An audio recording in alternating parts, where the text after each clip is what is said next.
Thank you everyone for joining the panel and also for the virtual people over here. I think this really says a lot about our panel because we are finding flexibility and meaning. So I think this is like a great example for that. I'm going to, introduce myself first. My name is Maria Alejandra Mendez. I'm a senior accounting major. I am also a co-chair of the planning committee, and this is my first year planning it and my second time coming. So I'm really excited. Thank you for coming and showing your support to women in business. So I would like to introduce our alumni guest speaker, Jessica Sahagian and Kelly Shaw, which will be leading this hour focused on the future of work, finding flexibility and meaning. We want them to share their unique experiences that have led them to where they are today. So we're going to start with Jessica. She is from the class of 2006, currently a director of engineering at connectRN, the founder of Appraisal, and EMBA candidate and neurodiversity advocate. Kelly Shaw is from the class of 2009, a passionate fintech investor who also had a Harvard Business School MBA with more than 8 years of experience with finance, VC, and entrepreneurship. She previously worked at Synchrony and in ventures and corporate development, evaluating strategic investments and acquisitions. So for that, I will hand it over to them so they can talk to, we're going to start just talking a little bit about your experience here at Holy Cross, maybe like your majors, the activities you guys participated on campus, and then I think we'll start from there. Go, Jess, want to kick it off? Sounds great, my friend. I sure can. So again, I'm Sahagian, class of 2006. While I was on campus, I was an English major. I started as undecided my first year. I was in the precursor to the Montserrat program. And so that was called the FIP program, first year program. And I was undecided while I went through that program and really decided that I wanted to major in English. And I participated in a lot of activities. There was a Grandkids at St. Mary's program. I did a lot of stuff through SPUD. And I was also part of NEED. And I don't know if that's on campus anymore, but it was nutrition, exercise, and eating disorder peer educators. I was also I was the fashion editor and fashion writer for the Crusader, which was the newspaper on campus. That's awesome. Well, similar to what we just talked about at lunch around the value of liberal arts education, meaning you can do anything. I love to see an English major now as director of engineering. So I was an economics and Spanish major. I ran track while I was here, so I was a D1 athlete, and that was the bulk of my extracurricular times. I did find time to do Big Brother, Big Sister. I also co-founded kind of a nonprofit type organization on campus. I don't know if it still exists. I don't remember the name because it was horrible, but we were focused on essentially raising money for charities for orphanages around the world. That's awesome. Thank you guys. So after that, do you guys want to talk about your current roles and how you guys got there? Sure. Yeah, so I had a really circuitous path. So I graduated with an English degree and really thought I wanted to go into law, and it turned out I did a law internship. Figured out I didn't really want to do that. So I went into technology publishing, and then the recession in 2008, 2009 happened. I lost my job, and I didn't really know what to do and where to go. I had also recently been diagnosed as autistic ADHD, which I didn't know while I was at Holy Cross. And so that was something that really helped me. I learned different skills that I had struggled a lot academically. So proof in the pudding that you can still struggle academically and still make a good career for yourself. But I think Holy Cross really helped me advocate for myself, and having that education and that broad education really made me realize that I can do anything, but that can be overwhelming sometimes too. So I actually made a pivot into finance at that time. And so I started in mutual fund operations, and I grew in finance. I ended up at Fidelity Investments, running the AI and machine learning team, which had just been stood up. And I got a call to hop over to this new health tech startup. And it's all connections, right? So my neighbor, who our sons are in the play group together, happened to say, hey, I work at this health tech startup. So do you want to come over? I had never done this sort of director of engineering job before. But they said, well, I think you can do it. So do you want to try? Sure. And so that's really, I think Erin talked about it in the keynote this morning. There have been a lot of other speakers who have talked about relationships. And that's really how I've built my career. I will always tell people I am not the smartest person in the room. Never, ever, ever, nor do I want to be the smartest person in any room. But it's a lot more about the people you meet. And if you're vocal and you tell people, hey, I want to try this, or this is really interesting, people are more than excited to give you that opportunity. So that's really how I've gotten to where I am right now, is that leading engineering in a health tech startup is by opening my mouth and talking to people. Kelly, how about you? Sure. So I did GE's F&P program, which was referenced in the lunch speakers. So actually went into that because primarily of Lindsay and Kara, along with a couple other Holy Cross recent graduates. And so I, as a liberal arts education, Lindsay kind of referenced, had no idea what this broad blanket of business meant, and had an opportunity between Goldman and GE and went that path, frankly, because of the Holy Cross connections there and the affinity I felt from meeting those women.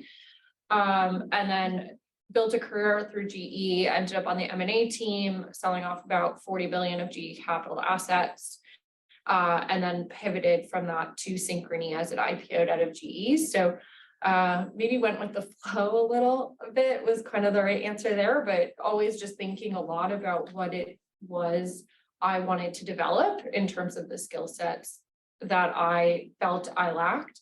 And then on top of it, what were the skill sets I felt I'd already developed that could be kind of beneficial and useful and really set me up for success. And that's how I thought about it. In terms of venture capital, I actually fell into it.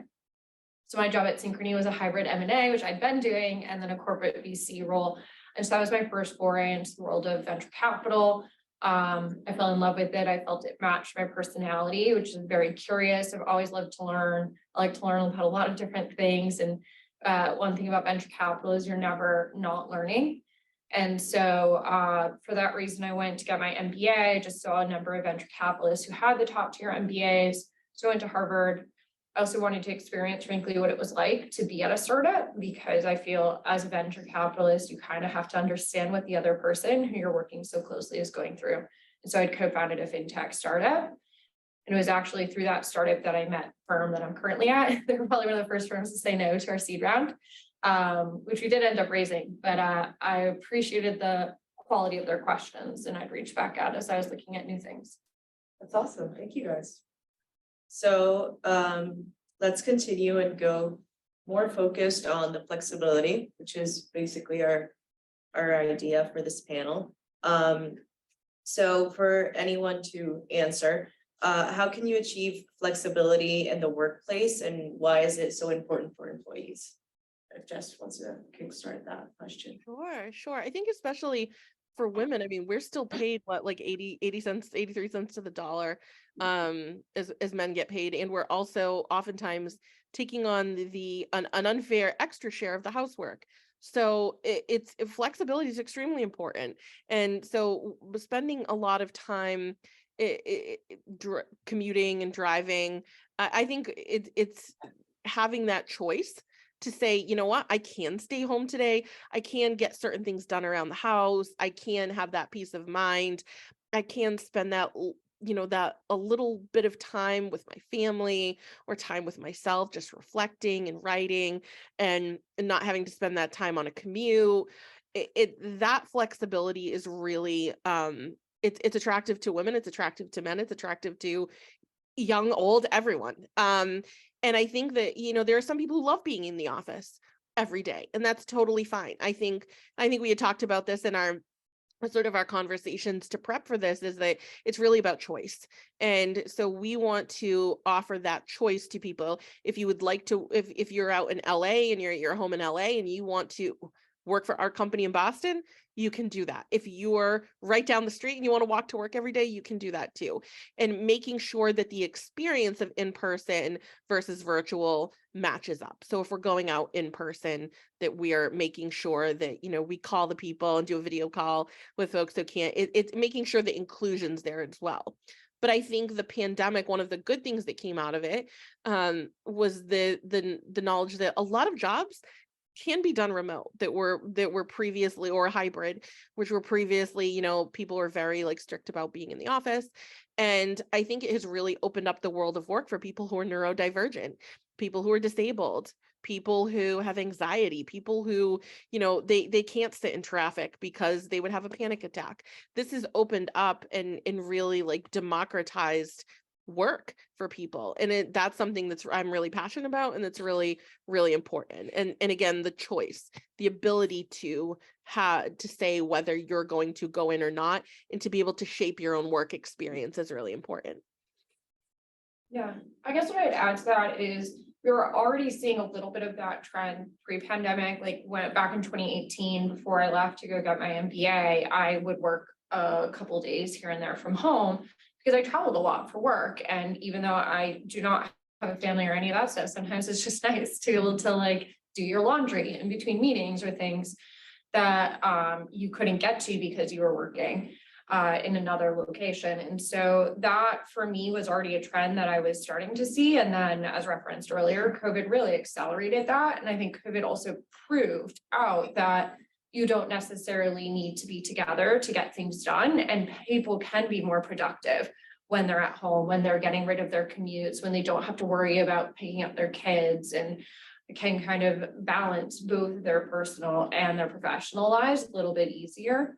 So that's been one thing. The other thing I will say, the flip side of that is I do think we've also started to recognize, you know, post 2 years in the pandemic, that there are things that you're losing, right? I started my job in a COVID world, in a completely virtual world, and it is harder to build trust.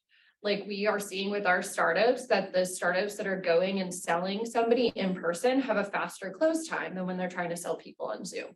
So there are things that we are losing. And I think that there's being like more and more thought is being placed into how can we kind of combine the benefits of flexibility that Jess really alluded to with, you know, the benefits of being in person, and how can we find that balance? I agree.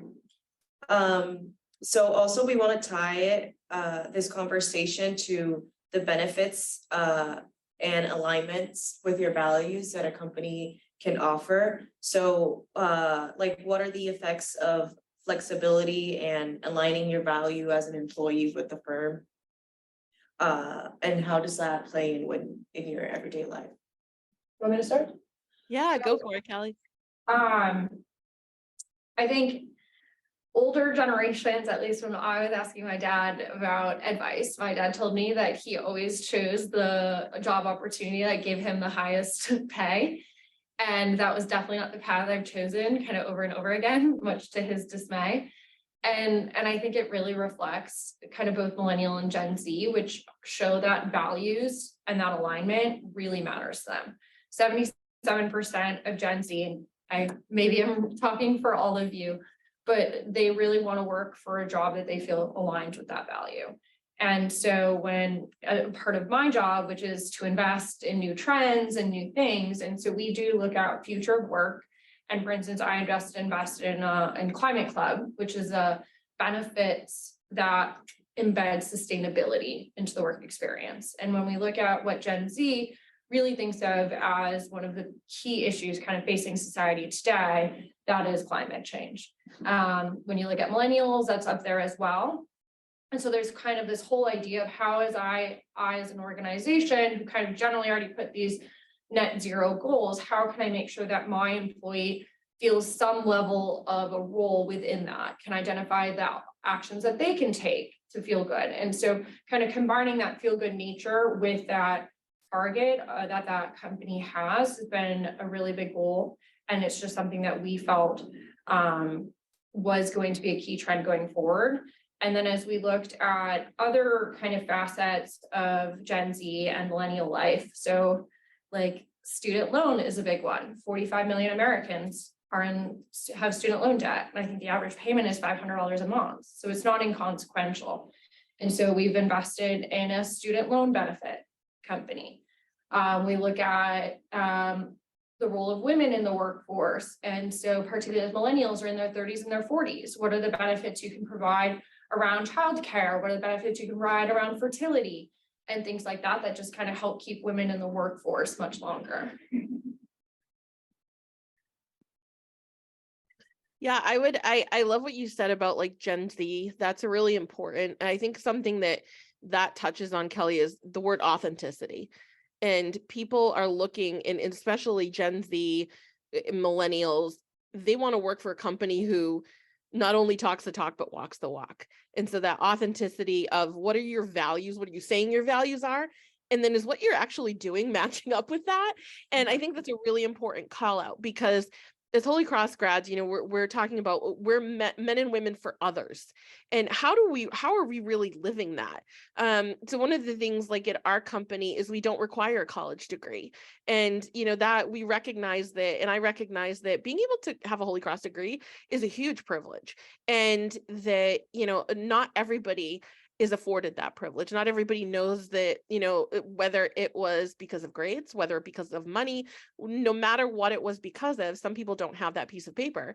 We hire, if you can do the job, you can do the job. We don't care about the piece of paper. And so that one of our values is, being really, be really diverse across our recruiting practices. And so we try to think about, if we are recruiting just out of, if we're recruiting just out of Holy Cross, are we really men and women for others, or are we men and women for ourselves? And so we really want to look across the broad spectrum of, who can do this job. And could we put people in a position to change their lives and change the lives of their family? Whether it's, we don't care, color, socioeconomic, religious, whatever diversity there is, we want it. We want that diversity of thought. It's really important. You sometimes don't get that if you're just thinking about, if you do what you always did, you get what you always got. So we really try to kind of break the mold when recruiting, and not requiring cover letters, not requiring, certain things that had been standard practice throughout industry. We really try to focus on what someone can do. We look at transferable skills. So we recruit a lot of people who are career switchers, who are coming out of, we just hired yesterday, 2 engineers. One was a shipbuilder at Bath Iron Works. The other was in finance for a hotel chain. So we recognize that there are transferable skills in other industries, in blue collar jobs, that can come into engineering and really, really make an impact. And so I think it all again comes back to authenticity. We're really trying to, and I think a lot of companies are now trying to, walk that walk and make sure that their actions are really matching up with what they're talking about. And that's part of providing a flexible job opportunity and a flexible work environment is really, really important, especially for engineering. We're a remote first team. So we have people all across the country, all across the world. So we want to give opportunities to everyone.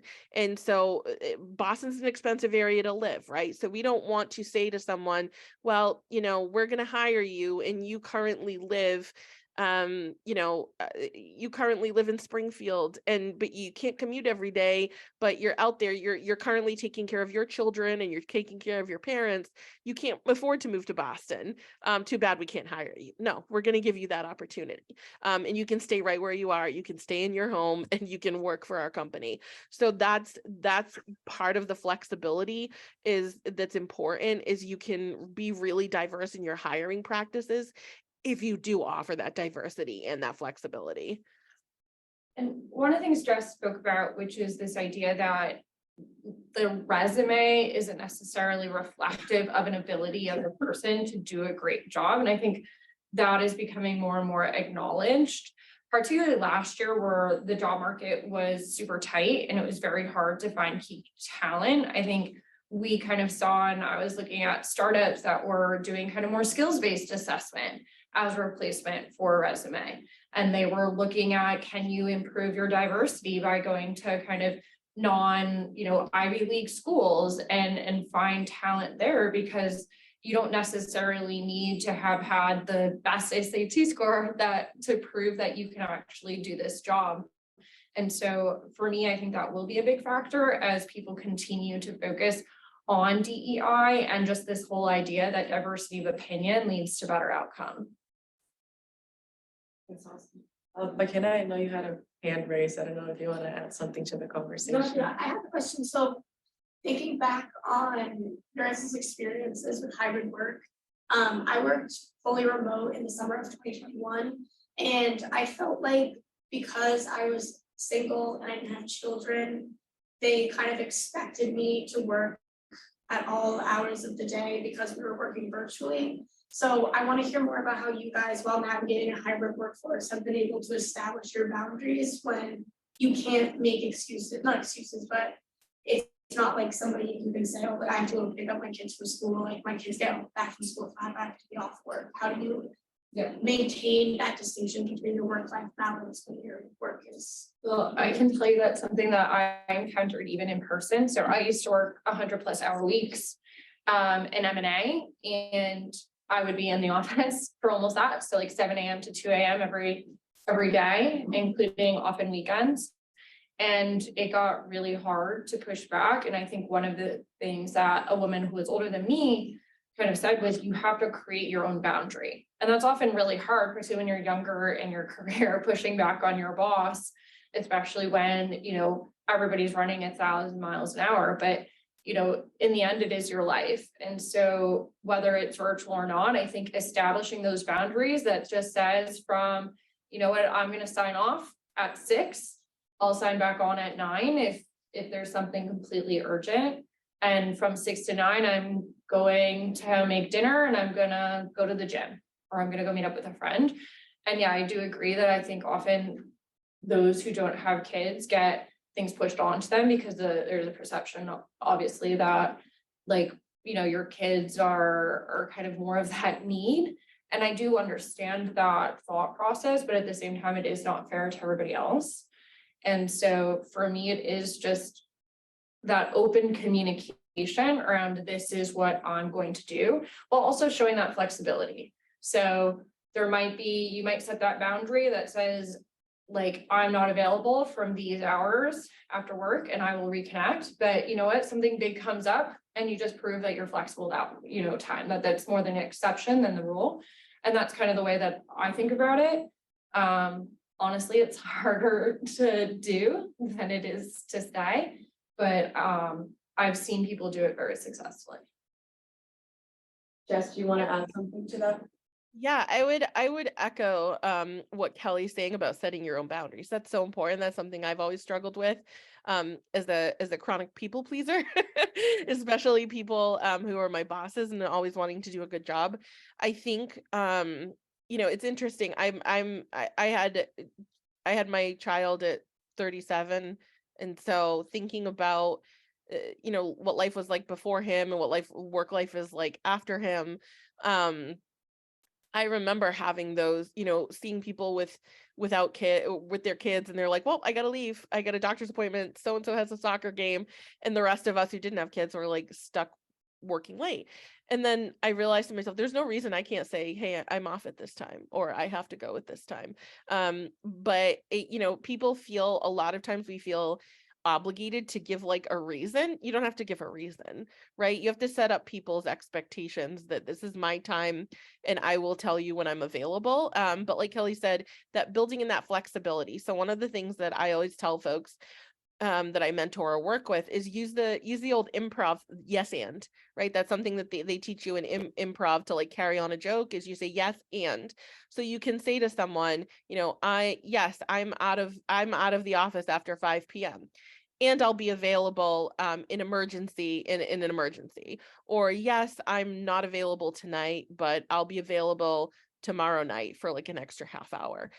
So having that flexibility really shows people that like I respect my time and my boundaries, but I'm also cognizant of the fact that there's a job that needs to get done. So here, maybe even defining like, here are the scenarios where I would be happy to jump on and help, and set up a very, one of the things I encourage everyone to do that works with me is set up a Confluence page. And it's basically like a SharePoint, like a README. What are your working hours? What working hours do you want to work? When should we reach out to you? If it's beyond working hours, and how do you like to be contacted by it? Do you like meetings? Do you like email? Do you like Slack? Setting that up and setting up the expectations of how you want to work and how people should interact with you. It's something that like will really have, people will respect that. And if they don't respect that, then then they don't really matter. Frankly. And one other thing I would add that's worked well for me is frankly being open throughout the interview process. I don't do it obviously like first interview, but usually if it's looking like I'm getting an offer, or even after I get an offer, I often have a very direct conversation with the person who will be my manager that says, this is what it's important to me. I'm an incredibly dedicated employee, but this is what's important to me. And does that work? This is how I work. This is what I value. So for instance, like I very much value vacation time. I lived in Europe. I had lots of vacation time. I very much love to travel, and I will literally not work for an organization that doesn't give me a certain amount of vacation time. And I've actually successfully negotiated additional vacation time, but I've done that, foregoing some level of salary. That's what's important to me. And so I've had that conversation that says, look, this is what's important to me, or the flexibility to go and work abroad. That's important to me.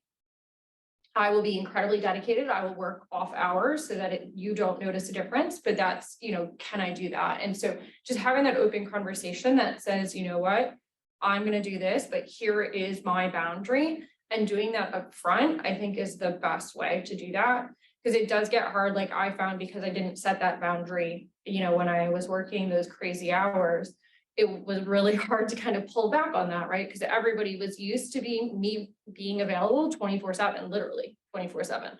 And so it got kind of hard to pull that back. And, I did successfully say, like, I'm not going to work weekends anymore. And like, yes, I had to give in here and there on that, but I did a good job of that. But it took a lot, and it was really difficult, as Jess alluded to. Like, I'm also a people pleaser. I want to do a good job. I want to continue my career. And so finding that balance is really, really hard, but also knowing that the organization you're working for really values you, and also values, work-life balance and certain facets of the culture. I think that's important too, to make sure that you're joining something that aligns with it. Because not every organization is going to value work-life balance. Thank you. That's great to hear, especially for us that we're like going into the workforce soon, or just like are in the early years. I think it's something that we really have to have in mind, to like set that boundary and be like, okay, this is okay and this is not okay. So great, valuable advice. So thank you. I know we talked about the hybrid environment of working virtual and in person, but I know there are a lot of advantages and disadvantages. So I think we can talk a little bit more specific on that. Like, what if you're working virtual? What are some good things that create a good culture environment in the workplace? And then I think, yeah. I would say that, creating a virtual culture is about, and keeping it, creating a good virtual team culture is about inclusion. So when you do any type of event in person, make sure that you have a virtual option and that you're allowing people to participate if they're virtual. I think there are distinct advantages and disadvantages. So when I work from home, I'm much more productive.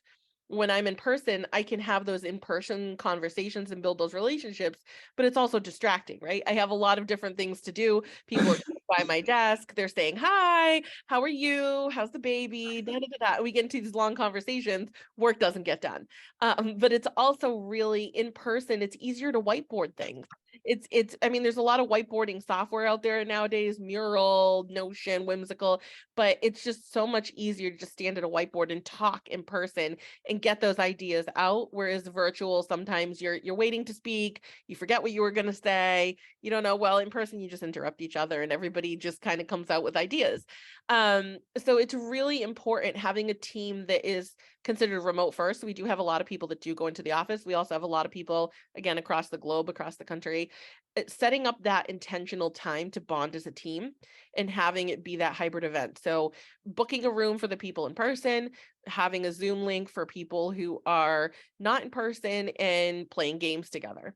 We found an online Pictionary game that we play all the time, online trivia, talking about picking a topic each week and talking about, your holiday plans or what your favorite ice cream is or the best vacation you ever took. And being intentional about setting aside that time is really, really important, because there are definitely, I can see the disadvantages and advantages of working in both in person and virtual. So you really want to create that feeling that people can grab the advantages of each while they're like if they're fully virtual, they can take advantage of all the good things about being virtual without missing out on a ton of the good stuff, which is that in-person connection. So you really want to build that connection. But when people are in person, they also might miss out on, making lunch for themselves and having that time to sit quietly and reflect. So provide that, maybe bring in lunch for the team that's in person that day, and make sure that you're giving the experience that the pros of each experience to the others. Yeah, I think honestly just said everything incredibly well. The one thing I would maybe double click on is just the fact that Zoom and Slack and everything can feel very, very transactional. And so finding ways, as Jess alluded to make it a little bit more personal is helpful. And also I think just structuring your time, if you are a fully remote organization, structuring your time so that if you're a manager, you're getting one-on-one with an associate, or if you're finding time with your peers, just to kind of frankly get to know them better. Because when you're joining an organization, I feel like it's so much harder to build trust virtually because the other person has no idea what you're working on all day, right? They can only see the output that you show them. And like, for instance, one thing I struggled with when I first started working is I do a lot of things, but I'm not just the type of person that's going to like be super obvious about everything I'm doing. And so making your manager and even like people higher up in the firm that you might be interacting with aware of just all of your doing can also be super important. And for me, that was a little bit more difficult and something I'm still working on.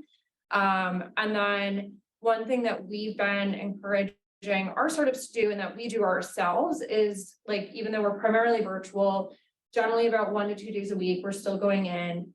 And then we'll do like quarterly offsites. So we'll find time every quarter to kind of get together. We'll typically tie it, as I mentioned, I'm in venture capitals, we'll typically tie it with some event going on around startups so that there are professional reasons to be doing what we're doing. But then we're also finding time to, build rapport as a team and kind of making sure that we're building culture, checking in with I work for a very small company, so it's a little bit easier at that level, but kind of checking in often. Is this culture that we're building what we want to be building? Is everything feeling okay as we grow? Are the new kind of employees, are they settling in? And so it is really hard when you first join, at least for me virtually, like the stupid questions that you could just lean over to the person at the desk next to you and ask, they feel almost like too much to ask, even on Slack sometimes. And so for me, I also kind of had to get over and just ask the stupid questions on Slack or call somebody up or do certain things like that. But for me, I think hybrid is where I feel like I really thrive, because I can find that flexibility on the days where I want to be home and, you know, make my lunch or do whatever. But at the same time, then there's other days where I'm in person and I'm kind of developing that rapport, asking questions, things like that. Yeah, I think I can also agree I was in an internship this past summer and we had the option of hybrid, which I think also alludes to having a great opportunity for everyone. Because at first it was only virtual, the first 2 weeks of training, so it got like to a monotonous, like didn't really do much all day, just was doing training videos and then ate and then went back to sleep and watched Netflix. But and for someone new in the company, it feels weird, like you're not really connecting to anyone in the company. So I think then after the 2 weeks, we were able to go in person every other day. We were able to choose whatever day we wanted to. So I think that's also very important, and I think made my experience better because I was able to have those mini conversations, go to lunch and meet new people. I commuted with 2 other friends every day to work, and it was like an hour and 30 minutes. So it was like I needed those other 2 friends that to make like my going today work more exciting. And I think it's great because then you create those relationships by just doing those silly commutes. But that's how, like, those were my 2 like biggest friends from the interns that we were there. So I think that's also a great opportunity to just meet new people. But also having the flexibility to stay at home, because there was just some days that there wasn't really much going on. So you didn't really have to go to the office. Yeah. Which before probably everyone went to the office every day and it was not really an option.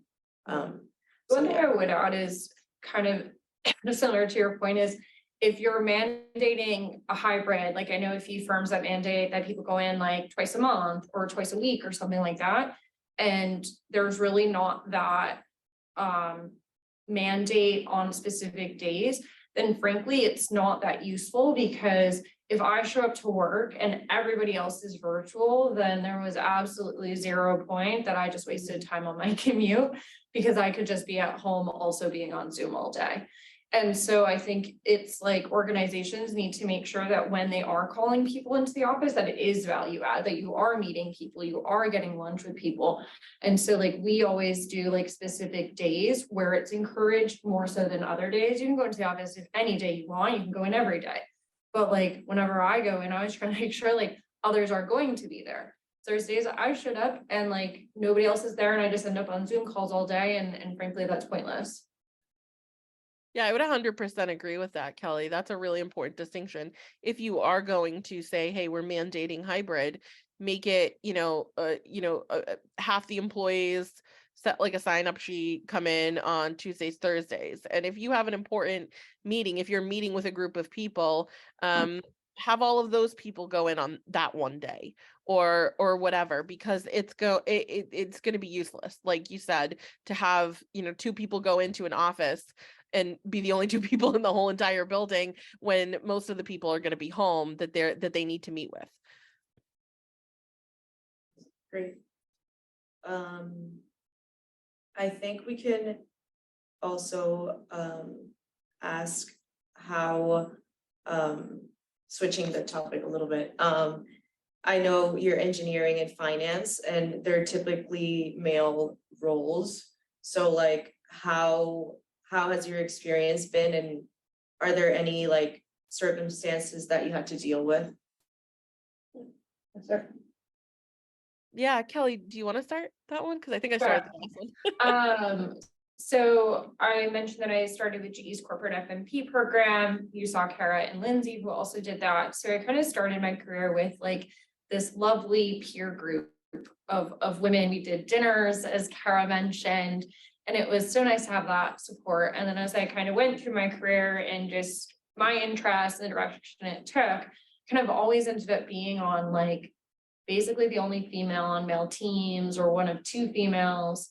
My current job, I was the first female hire in the firm. And so it definitely can be difficult at times because your needs are, for instance, I'm relatively open about this, but like I did egg freezing and you need to take a day off of work and you don't know what day that is just based on the time. So it was like a bit awkward because I just felt, for whatever reason, felt a little uncomfortable sharing that. And so it's little things like that that my male colleagues aren't going through, and they're wonderful when I did finally tell them, but it's just sometimes there's that like differences. Also, as a young female, you know, I was at a male boss. I was in a rotational program at GE's, and I had a male boss who was super close with the male FMP who was before me. And he got great, we were graded, and like all that stuff mattered for your career. And they had such great rapport, and they used to go out and used to grab drinks together and all of these things. And then I come and I'm 25, and like my male boss is not going to be grabbing a drink with me at a bar because it's just not socially acceptable. And so like finding ways to build rapport in a way that your male peers can, that you can't, is frankly really hard. And I don't know that I have a good answer to that. So if somebody does, feel free to share it. But like I did have to find ways to kind of establish and build deeper relationships, but in the office. And that was how I often thought about it.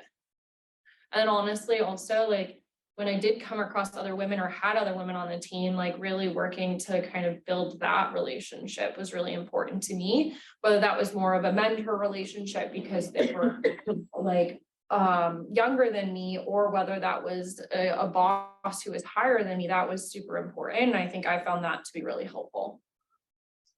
Yeah, I would. So I actually had an interesting and kind of opposite experience. I've up until now, I've always worked for women. My boss and my first job and all the way through were always women. And so I think from the differences there, like that perspective, I didn't have to deal with that until I got to Fidelity and had a male boss for the first time. And I found him to just be the most wonderful, affable, lovely person. And so I was really lucky that he just was so open, and he had daughters, he had a wife, and so he was just very just such a good human that it didn't even register to me that like, you know, this person is a man and there's a difference there. But what's interesting is I did work adjacent to some males, and like not in a direct reporting capacity, but in like a project management capacity at a previous job prior to Fidelity. And you know, I think sometimes the jokes that men make that they could make with each other, they feel uncomfortable making around women. And so like Kelly said, building those relationships with women, and we have to have each other's back. That was brought up during the keynote and the intro this morning. We need to have our own little like girl tribe, and we need to have each other's backs. Just like the guy, you know, it's like a 7th grade dance, right? We're going to be on one side, the guys are going to be on the other. We do have to intermingle, and we have to like, you know, be able to work with each other. But the good thing is like, we all have to have each other's backs. And so we know that like if we develop that rapport with someone who's a male colleague, that's great. If we have a problem with someone who's a male colleague, we have our female colleagues and our other male allies who are going to back us up. It's a really interesting thing that I don't know that I have an answer for, because I really haven't and you think in engineering I would have. I've been very, very lucky that I haven't experienced any of the overt sexism that some people have experienced. And I think that was a function of every single department head that I like the head of the entire organization, the engineering org for the last 10 years has been a woman that I've worked for. So I wish I had an answer. But my experience, I really don't have experience with that. Just to add to that and maybe clarify, I don't know that at least from my bosses, I've experienced overt sexism, but for me, it's just been that relationship building that's been tougher. But the one thing I will say, to what Jess had to say is like, I have gone to meetings where with like another company and like large corporations that many Holy Cross people probably work at, and I've been mistaken for the assistant. Or like, I've literally had men refuse to shake my hand and shake every other male's hand.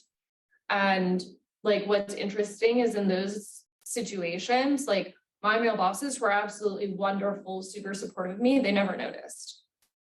It wasn't until after. And ironically enough, like those people were trying to like sell us business, and I was the decision maker in that instance.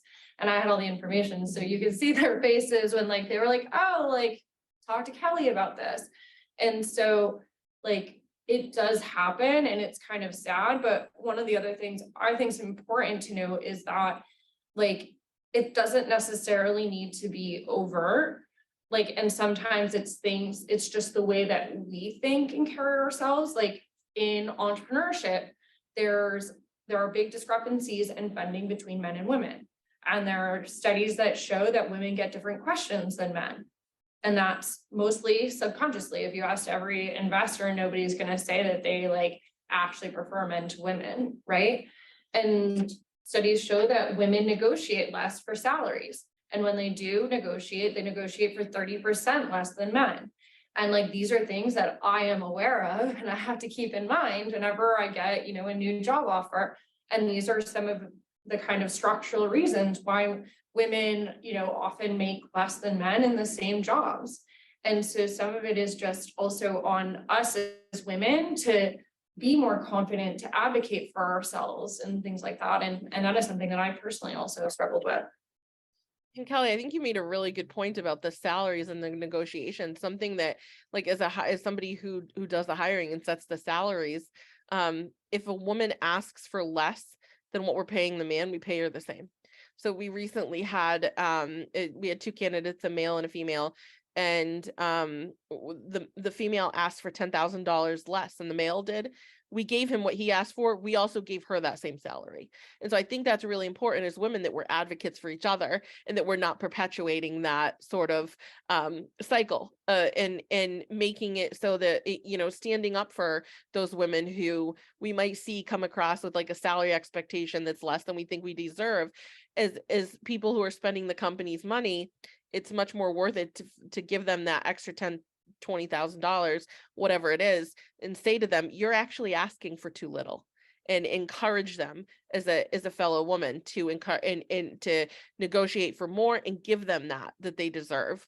So I think that's a really important call out. Yeah, I think that'll be ideally one of the benefits of the salary transparency laws that we're seeing, but it is, you know, we're all women, this is women in business, but it's also up to men. Like when I was a lot younger, probably 7 years ago, I was working and like I had a male colleague who was actually slightly below me and we were working super late and I don't even remember, but somehow we got in a conversation around salaries. I think he just made like a joke about it. And I realized that he made 25% more than me. And like, obviously I was pretty upset about that. And like, he also kind of advocated for me and like, I also had to advocate for myself, but like that did get rectified, but it also kind of came to salary transparency, also came to, you know, a male peer, making sure that I got what I deserved. And so I think more and more organizations are aware of that because it is becoming more and more of a hot topic and they are trying to do their best. Like we just invested in a company called Achium that compensation planning, there's this whole idea of like both like improving the collaboration, but making sure that like pay equity and pay transparency are more visible in an organization and they kind of can help facilitate that. And I think that's going to be something that's like more and more important. Awesome. We only have like a few minutes left, so if anyone wants to ask a specific question or. This is just kind of building off what you guys have been talking about, but I know for me, like the prospect of being out of college and then trying to go into my first job interview and negotiate salary is very like kind of scary. Do you guys have any like specific advice and tips on how to negotiate like time off and salary and like the other things you would negotiate? the way I think about it, so first I typically start with like, when you're interviewing, you're often interviewing for multiple jobs, right? So like, do I have specific jobs that I know I prefer? Do I have, like, what am I maybe willing to give up to have that job? So like coming out of business school, I actually had job offers that were double the salary of where I currently am. And I just very much wanted to do venture capital. I really liked the firm I was at. And so like that was important to me, but I had to figure out what my list of values and importance were.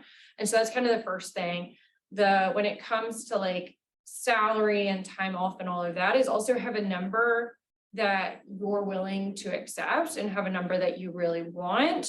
Obviously go for what you want. I've always done it in a like nice collaborative way is kind of my approach. So like, don't think of that other person as like this adversary on the other side of the table. I always say something like, I really, really want to work here. You know, time off is super important to me. Is there a way you can work with me to help me get X? Like, I'm willing to give up some salary. I'm willing to do Y, or like, I'm just willing to be flexible. I really want to work here, so that it comes not across as you just kind of continually asking. And so I always try to approach it from that collaborative, help me like kind of work with me approach. And then of course, like I'm typically also leveraging benchmarks and things like that.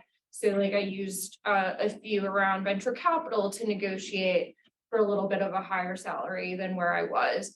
And then it's also recognizing certain limits. Like I'm in a very small company, not a huge corporation that has these big budgets that they can kind of pull from. And so like I had to accept that, you know what, like I'm not going to make this huge salary that I might, and things like that. So it's just, you know, kind of understanding the organization, where they're coming from, what they can do, and then also yourself. So you might join a corporation that says your first year you get X amount of vacation and there's nothing they're going to do to change it. And like, you might have to accept that. Yeah, I would agree with Kelly. I think the really important thing that she brought up is like flexibility, right? We're talking about flexibility. So it's like flexibility of the employer, flexibility on your side, and being that person who says, hey, everything's negotiable, right? So that's where I think a lot of people will go into, you know, a job application will say, how much money do you want to make? Or what's your ideal salary? And people put an exact number. And if that number is either too high or too low, sometimes the recruiting software just sends your resume far away. So what you want to do is write negotiable there. Everything's negotiable, like Kelly mentioned. So you might say, they might say, hey, we're going to offer you X amount per year and this amount of vacation. And you'll say, well, you know, vacation time is actually more beneficial to me right now. The salary isn't that benefit. Can you knock off $5,000 of the salary? Would that be worth an extra week of vacation, or whatever the case may be? Figure out what's most important to you, like Kelly mentioned. And if it's salary, cool, that's fine. Her dad, it was salary, that's fine. It's not for her. So she figured out what's her like North Star, and negotiate towards that. In like previous jobs, it's been the title sometimes where I'm like, okay, the money's good, you know, this is good, but it's still, you know, I really want a title, like I'm going to be managing a lot of things, but the titles doesn't say that. So like, I want that title, because if I eventually go to another job, then they're going to see manager, and this is management experience. And so that's important too. So figure out really, I think sometimes even thinking beyond step one and thinking to step two, what's your end game, and then reverse engineer it. Where do I want to be in 10 years from now? And how do I start now getting there? And so sometimes it's that vacation. So sometimes you say, you know, the life I want to lead at 30 years of age, at 40 years of age, at 50 years of age is this. And whether it's like, you know, you want to live on a beach in Tahiti and be able to work remotely, or you want to, you know, work in a high rise in New York City, whatever that is, reverse engineer that, take that back and see what you have to, and think about what you have to do now, and what's most important in a job now in order to get that. and look at, there's so many, lot of salary details available online now, whether it's salary.com, glassdoor.com. There's a lot of different ways to look up like an average salary. And also you can, cold LinkedIn people. People are more than willing, I think, sometimes to talk about that sort of stuff more than you would think. And so you can just ask them, say, hey, what's the average salary there and for this role? And they might tell you. And then so you can benchmark, okay, if the average salary is X, and I have less experience than the average person, so I would expect to adjust my salary this much. And these are my expectations, or this is my range. But again, with that said, it's all about flexibility, both from them and from you. And if you show that you're willing to work with them, then they'll probably be willing to work with you. And if they're extremely, Kelly mentioned, sometimes companies, your first year, you're going to get 3 weeks vacation. You're not going to be able to negotiate that because you're an unknown quantity to them. They don't know anything about you. So work there for a year and really prove yourself. And when it comes to review time, if you get and exceed expectations, work with your boss and say, hey, if I get exceed expectations, if I, get promotion, if I get this, I'd really like an extra week of vacation, and see if you can build that in after. It doesn't really, it doesn't always have to be built in at the outset. But you can prove your worth and then, come back in and renegotiate. And the one thing I will add to what Jess said was, like, what you think your goals might be might also shift. Like, you had asked me when I graduated Holy Cross what my life was going to look like, it would be very, very different. For venture capital wasn't even 2 words that I knew, well, at least put together. And so, like, just keep that in mind, but always keep in mind, like, what is the lifestyle I want to live, and what does that mean my values are. And then the last thing I will say to what she had to say, which is, if you get a job offer, you might have a signing bonus, you might have a salary, you might have a performance bonus, and you might even, if you're working for a startup, you might have employee options. And so now you have 4 different levers that you can negotiate on, and like, you can figure out what's most important to you. Is it salary? Is cash most important to me? Do I actually like the idea of the upside that I get from employee options? And so there's different levers you can work on trying to pull. And the last thing I would also say is, like, you can also try to figure out, like, what are the other side most willing to give on. Maybe for whatever reason, like, cash is more important to them right now because they're an early stage startup and they're more willing to give on options, and you can get, more value potentially out of your options. Or maybe they're more open, they have like specific budgets, and the budget means that there's more availability on the performance bonus. And so kind of figuring out some of that will help you get a little bit more than you might have initially expected if you kind of just went through and said, I need X salary. Awesome. I think we're a little bit over time, but this was a great conversation. Thank you everyone for coming. Also the virtual people. Thank you, Jess, and thank you, Kelly. Thank you. Happy to be here. I think it's Thank you so much for having us. Happy to chat to anybody in the room who has other questions. Awesome. Thank you.